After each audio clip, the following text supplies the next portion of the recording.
Hello, स्वागत करता हूं आपका अपने channel easy study by Kaif में। आज एचसीएफ और एलसीएम से रिलेटेड सभी प्रकार के सवाल आपको इस वीडियो में देखने को मिलेंगे।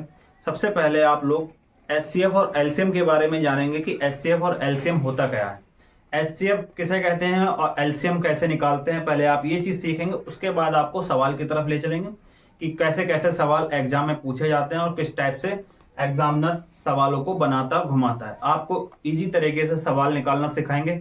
इस वीडियो में बने रहिएगा, वीडियो को स्किप ना कीजिएगा। बताते हैं आपको एचसीएफ और एलसीएम और एचसीएफ।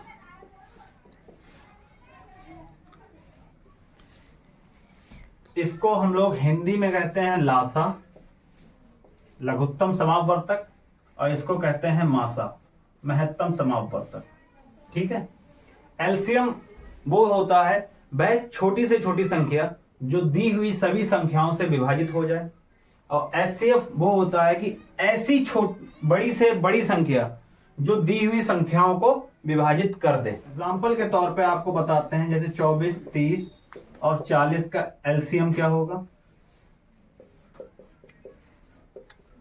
एलसीएम और 24, 30 और 40 का एचसीएफ क्या होगा। एग्जाम्पल के तौर पे समझते हैं कि एलसीएम कैसे निकलता है और एचसीएफ कैसे निकलता है, उसके बाद सीधे ले चलते हैं आपको सवाल की तरफ। तो एलसीएम जो होता है कि ऐसी छोटी से छोटी संख्या जो दी हुई इन सभी संख्याओं से विभाजित हो जाए। तो सबसे पहले एलसीएम निकालने के लिए दो टाइप से एलसीएम निकालते हैं, एक भाग विधि और दूसरा गुणनखंड विधि। दो टाइप से निकालते हैं। एलसीएम निकालने के लिए सबसे बेस्ट तरीका है भाग विधि का।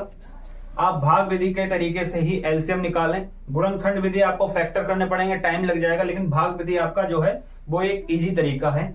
भाग विधि में सबसे पहले आपको एक चीज याद रखनी है, सबसे पहले अगर किसी भी चीज को काटेंगे तो अभाज्य संख्या होनी चाहिए और बढ़ते हुए क्रम में होनी चाहिए। सबसे पहले क्या हो भाग विधि में, अभाज्य होनी चाहिए, कॉमा बढ़ते हुए क्रम में होनी चाहिए। ठीक है। अब आपको बताते हैं 24, 30 और 40 का एलसीएम निकलेगा कैसे। 24, 30 और 40 का एलसीएम निकालने के लिए देखिए, सबसे पहले आप 2 से मल्टीप्लाई करेंगे, 2 से डिवाइड करेंगे। तो सबसे पहले आप 2 से डिवाइड करेंगे, 12, 15, 20। फिर आप इसे 2 से डिवाइड करेंगे, 6, 15, 10, 3, 15। अब अभाज्य संख्या ही लेनी है, 3 से डिवाइड करें इसको, और अब इसको 5 से डिवाइड कर दें। ये होता है आपका एलसीएम। इन सब की आप मल्टीप्लाई कर देंगे, आपका एलसीएम आ जाएगा 8 गुणा 3 गुणा 5, 8 पंजे 40, 3 120। ये आपका एलसीएम। 120 वह छोटी से छोटी संख्या है जो दी हुई संख्याओं से विभाजित हो जाएगी। ठीक है। उम्मीद करता हूं आपको एलसीएम समझ में आया होगा। अब एलसीएम में आप कभी गलती नहीं करेंगे। इसका शॉर्ट मेथड भी है, इतना लंबा ना करके आप यहां पे भी देख सकते हैं अगर आपको कैलकुलेशन आपकी अच्छी है तो। और एचसीएफ निकालने के लिए आपको याद रखना है कि ऐसी संख्या जिससे ये तीनों संख्याएं कट जाएं, ऐसी बड़ी से बड़ी संख्या जिससे ये तीनों संख्याएं कट जाएं। तो आपको इसमें भी देखिए भाग विधि ही लगाइएगा आप भी। सॉरी, ये काटा आपने, वही चीज, और अब ये विभाजित नहीं हो रही है। ये तीनों एक ऐसी संख्या से विभाजित नहीं हो रही है जिससे ये तीनों आपस में कट जाएं। तो आपका जो बचेगा वही आपका एचसीएफ हो जाएगा। दो ही एक ऐसी बड़ी से बड़ी संख्या है जिससे ये तीनों संख्याएं विभाजित हो रही हैं। इससे बड़ी कोई ऐसी संख्या नहीं है जिससे ये तीनों संख्याएं विभाजित हो रही हैं। तो आपको एचसीएफ और एलसीएम में अंतर समझ में आ गया। अब चलते हैं अपने सवाल की तरफ, बताते हैं सवाल किस तरह से आता है। एक कमरे की विमाएं 18 मीटर, 12 मीटर तथा 10 मीटर है। बड़ा से बड़ा वह पैमाना ज्ञात कीजिए जिससे तीनों विमाएं पूरी नापी जा सकें। मतलब यह है बड़े से बड़ा का बात हुई है, तो इसका मतलब क्या हुआ कि HCF के बारे में वो कह रहा है, पूछ रहा है कि इन तीनों विमाओं का HCF क्या है। तो हमारे पास संख्याएं हैं 18, 12 और 10। अब इनका HCF वही चीज होती है, वह बड़ी से बड़ी संख्या जो इन तीनों को काट दे। ठीक है, तो वो ऐसी संख्या कौन सी, 2 से काटिएगा, 9, 6, 5। तो वो बड़े से बड़ा पैमाना कौन सा आ गया, HCF निकल के आया 2। यही हमारा आंसर हो जाएगा। बड़ा आसान है सवाल। अगर इस टाइप का सवाल आपके एग्जाम में आता है तो आप चुटकी बजाते इस सवाल को कर देंगे। ठीक है, चलिए चलते हैं अपने दूसरे सवाल की तरफ। देखते हैं अपना अगला सवाल। वह बड़ी से बड़ी संख्या ज्ञात कीजिए जिससे 134, 159 और 184 में भाग देने पर प्रत्येक दशा में 9 शेष रहे। फिर आपसे कहा क्या है, बड़ी से बड़ी। इसका मतलब आपसे फिर से HCF के लिए कहा गया है, लेकिन HCF में आपको यह बताया गया कि हर एक कंडीशन में 9 शेष बचना चाहिए। तो आपको करना यह है कि जो शेष बच रहा है उसको आप इसमें से माइनस कर दें। 134 माइनस 9, 125, 159 माइनस 9, 150, 184 माइनस 9, 176। सॉरी, 176 नहीं आएगा, 175। तो आपको अब इनका HCF निकालना है। इनका HCF आप निकालने के लिए वही तरीका अपनाएं। ऐसी कौन सी संख्या है जो इन्हें तीनों को काट दे, तो आप डायरेक्ट भी कर सकते हैं इसको। 25 एक ऐसी संख्या है जो इन सबको काट रही है, अतः वो संख्या कौन सी होगी, HCF है 25। ये आपका आंसर है। 25 एक ऐसी संख्या है जिससे इसको भाग दें, इससे भाग दें, इसे भाग दें, तो प्रत्येक कंडीशन में 9 शेष बचेगा। वह न्यूनतम संख्या ज्ञात कीजिए जो 12 तक के सभी सम संख्याओं से पूरी पूरी कट जाए। अब यहां पे आप सबसे पहले यहां देखिए कि न्यूनतम संख्या, न्यूनतम का मतलब क्या है, LCM। 12 तक के सभी सम संख्याओं से पूरी पूरी कट जाए। तो 12 तक के सभी सम संख्याएं कौन सी हैं, 2, 4, 6, 8, 10 और 1, 12। यही है 12 तक की सभी सम संख्याएं। तो ऐसी संख्या बतानी है जो 12 तक की सभी सम संख्याओं से कट जाए, तो इसका LCM निकाल लें। LCM निकाल लें।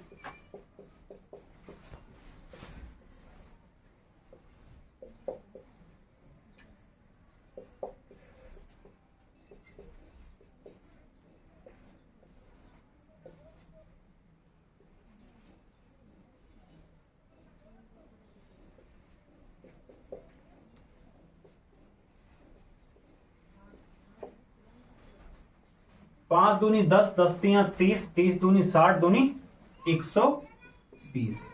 तो 120 एक ऐसी संख्या है जो ये इन सभी संख्याओं से पूरी पूरी कट जाएगी। आपको कंफ्यूज नहीं होना है, बस आपको देखना है कि न्यूनतम बोला गया है तो आपको LCM निकालना है, अधिकतम बोलता तो आपको उसका HCF निकालना होता। आपको दे रखा है 12 तक के सभी सम संख्या, अगर वो आपको विषम संख्या भी कहता तो आप इसकी विषम संख्या निकाल लेते। अगर वो आपसे अभाज्य संख्या बोलता तो आप अभाज्य संख्या देखते कि 12 तक के अभाज्य संख्या 12 तक में कौन कौन सी अभाज्य संख्या आती हैं। ठीक है ना। अगला सवाल, 3 साइकिल सवारों की चाल क्रमशः 10 किलोमीटर, 12 किलोमीटर प्रति घंटा और 15 किलोमीटर प्रति घंटा है। तीनों द्वारा चली गई कम से कम वह दूरी ज्ञात कीजिए जिससे वे पूर्ण घंटों में समय लें। आपसे दूरी पूछी गई है लेकिन समय पूर्ण घंटों में ही आना चाहिए। तो आपको इसमें वो चाल दूरी बटा समय वाला फार्मूला नहीं लगाना है। आपको बस ये देखना है कि क्या पूछा गया है, कम से कम। कम से कम बोला गया है तो इसका मतलब आपसे LCM पूछा गया है। तो तीनों का आप LCM निकाल देंगे। 10, 12 और 15, इन तीनों का LCM क्या होता है, 60। यही आपका आंसर है। तो 60 किलोमीटर। ठीक है, बस यही आपका आंसर है। इतने इजी तरीके से आपका आंसर आ गया। ये CISF 2021 का सवाल था, एग्जाम में आया था। बच्चे समझ नहीं पा रहे थे कि इसमें उसने चाल दूरी बटा समय वाला जो दे दिया था, बच्चे उस तरह से करने लगे थे, लेकिन ये आपका LCM से सवाल था। ठीक, तो हमारा अगला सवाल है, वह छोटी से छोटी संख्या ज्ञात कीजिए जिसमें 12, 15, 18, 21 से भाग देने पर क्रमशः 7, 10, 13, 16 शेष बचता है। जब शेष वाला कोई सवाल आ जाता है, शेष बचता है, तो आप ये देखिएगा, पहले तो इसने ये बताया कि LCM है, LCM लेना है, और शेष बचे तो आप इनका और इनका डिफरेंस कर लीजिएगा।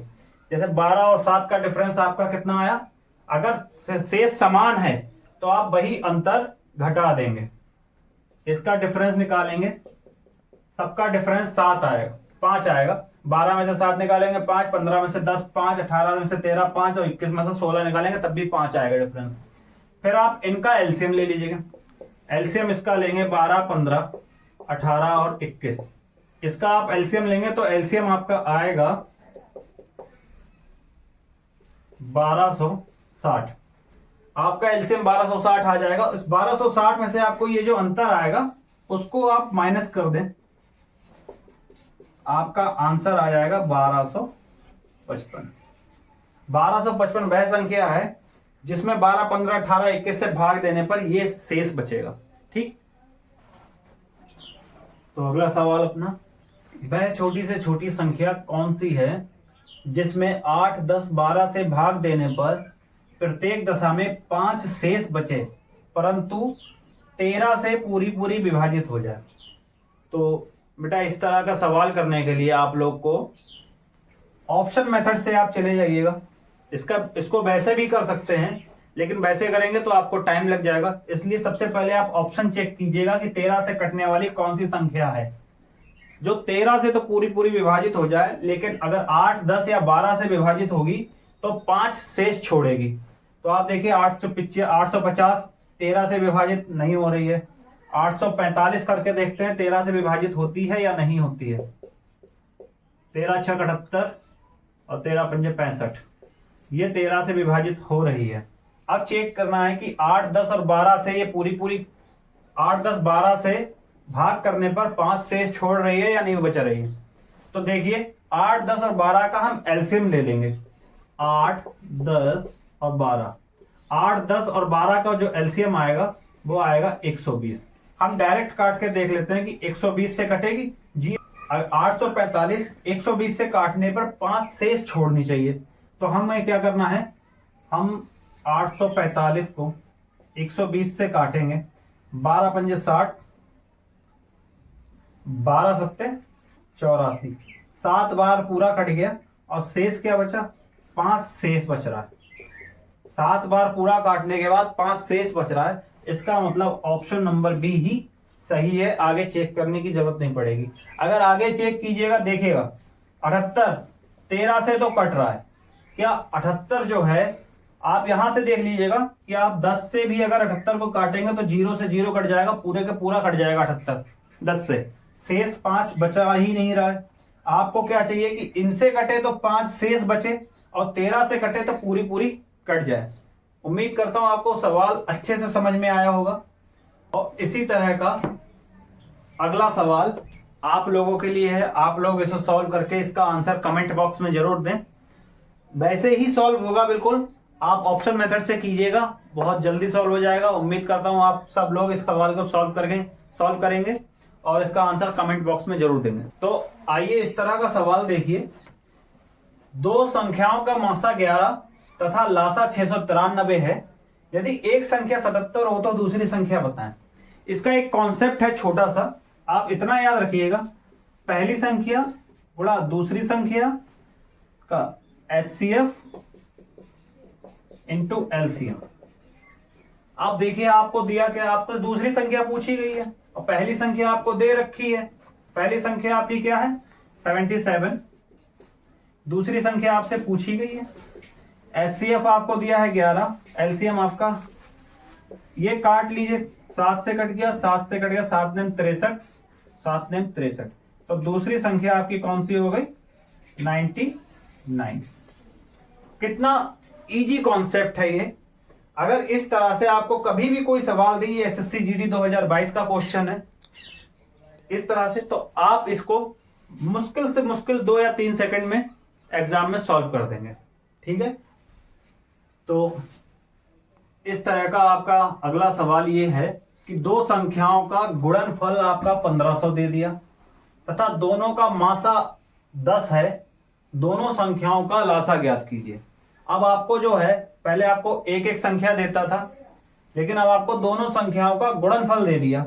तो आप ये कर दीजिए, फर्स्ट और सेकंड की वैल्यू तो आपको दे दी है 1500, आपका एचसीएफ दे दिया है 10, एलसीएम आपसे पूछा जाएगा।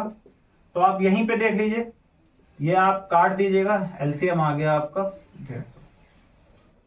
एक तो ये है कि अगर आपको कॉन्सेप्ट समझ में आता है तो, वरना आप उसी तरह से कर लीजिएगा जो मैंने आपको पहले करवाया गया। फर्स्ट और सेकंड की वैल्यू आपकी 1500,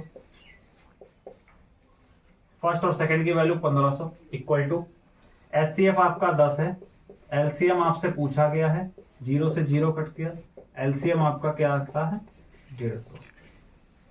इजी कॉन्सेप्ट है, आपको कॉन्सेप्ट याद रखना चाहिए बस कि किस तरह से ये सवाल निकलते हैं और किस तरह से इनको सॉल्व किया जाता है। बस उसी तरह से आप यहां से भी आंसर ला सकते हैं और यहां से भी आंसर ला सकते हैं। ठीक है, देखते हैं अगला सवाल क्या है। दो संख्याओं का गुणनफल 6760 है तथा दोनों का मासा 13 है। संख्याओं के कितने युग्मों का निर्माण किया जा सकता है? मतलब संख्याओं के जोड़ा जो होता है, संख्याओं का जोड़ा, कितने जोड़े संभव हैं। ठीक है, अभी तक आपसे लासा पूछ रहा था, अब आपसे एक नए टाइप का सवाल पूछा गया। ये सवाल आपका आया है एसएससी सीपीओ 2019 में। अब आप देखिए, दो संख्याओं का गुणनफल आपको दे रखा है 6760 और मासा दे रखा है 13। तो हमेशा एक कंडीशन होती है, जब आपको मासा दिया हो, संख्याएं ना दी हो, उन दो संख्याओं का गुणनफल दिया हो, तो आप मासा की गुणा संख्याएं आप x और y मान लेते हैं। ठीक, और इनके x और y की गुणा जो है मासा से कर देते हैं, 13x 13y। अब आपको दे रखा है गुणनखंड 6760, 13 से कटा, 13 पंजे 65, 13 दूनी 26 और 0, 13 से ये गया 4 बार। तो x और y की वैल्यू आ गई 40। ठीक, अब आपसे पूछा गया कि इसके ऐसे कितने जोड़े संभव हैं, यानी कि 40 जो है वो किन किन संख्याओं की गुणा करने से बनता है। तो 1 और 40 की गुणा करने से 40 होगा, 2 और 20 की गुणा करने से 40 होगा, 4 और 10 की गुणा करने से 40 होगा, और 5 और 8 की गुणा करने से 40 बनेगा। ठीक, अब आपको उन्हीं जोड़ों को लेना है जो जोड़े आपस में कटे ना। ये भाज्य हैं, ये कट जाएंगे आपस में, ये भी कट जाएंगे, और ये तो बता कितने जोड़े संभव हैं? एक और एक, दो जोड़े, दो जोड़ों का निर्माण।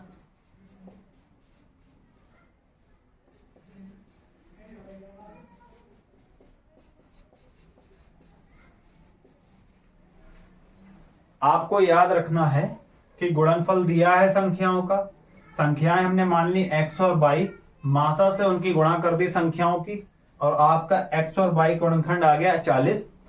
आपको वो संख्याएं निकालने का, वो संख्याएं पूछेगी, वो संख्याएं कौन कौन सी हैं।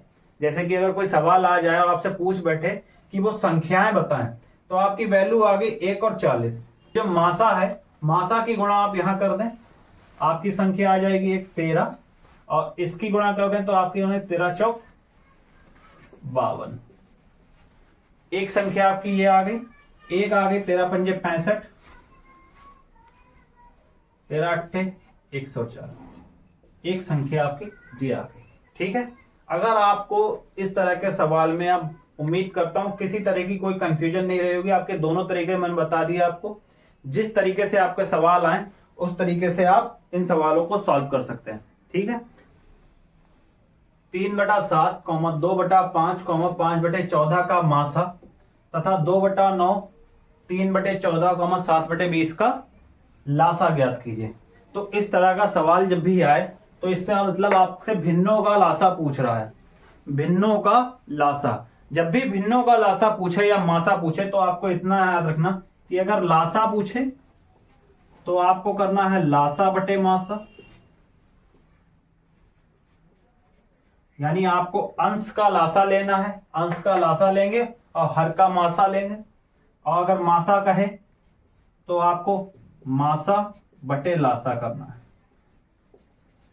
बस इतनी चीज आपको याद रखनी है।